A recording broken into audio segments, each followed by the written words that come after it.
Everything started with this anonymous envelope. Inside, we discovered this USB key, which contains hundreds of thousands of confidential documents from an offshore law firm named Conyers in the tiny Indian Ocean nation of Mauritius. Mauritius is considered the gateway to Africa and to Asia. This ICIJ investigation reveals in detail how corporations around the world have cherry-picked this small island nation in the middle of the Indian Ocean to slash their taxes. What this often means is that some of the world's poorest countries are deprived of much-needed revenue.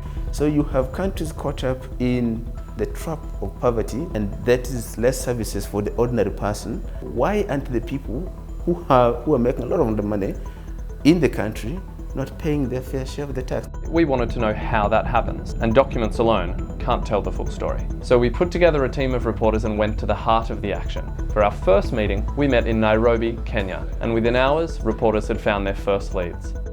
We must make poverty history. We found that rock star Bob Geldof, who's built his image around fighting poverty in Africa, had invested through a fund in Mauritius into African companies, including a chicken farm in Uganda, one of the countries with the highest levels of extreme poverty. In Kenya, we found that one of the airline companies used by the United Nations to fly life-saving food, equipment and personnel into active war zones had been routing lease payments through Mauritius for years.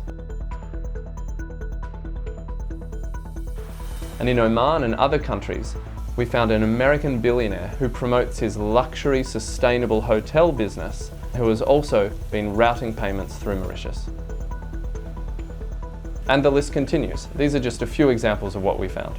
Mauritius is a bit the Luxembourg of Africa. They've specialized as a gateway to Africa. Mauritius allows corporations to keep money in Mauritius without paying much tax, but it also allows you, through the tax treaty network, to transfer money in and out of Africa without incurring much tax.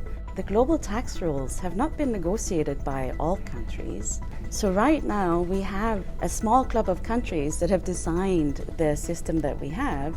And for years, those rich countries have been telling poorer countries to go along with that system. If I go to a restaurant and I see a tasteful sandwich at a reasonable price, I would buy it, and I wouldn't complain about the fact that I wasn't involved in the kitchen in preparing that sandwich. The main reason for double tax agreement is to ensure that companies are not being taxed twice. But largely what they end up achieving is double non-taxation.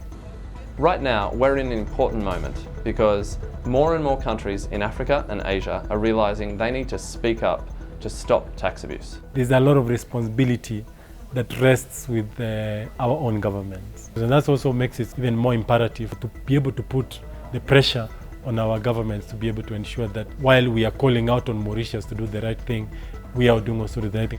This is a question of money, it's a question of development, it's a question of equality.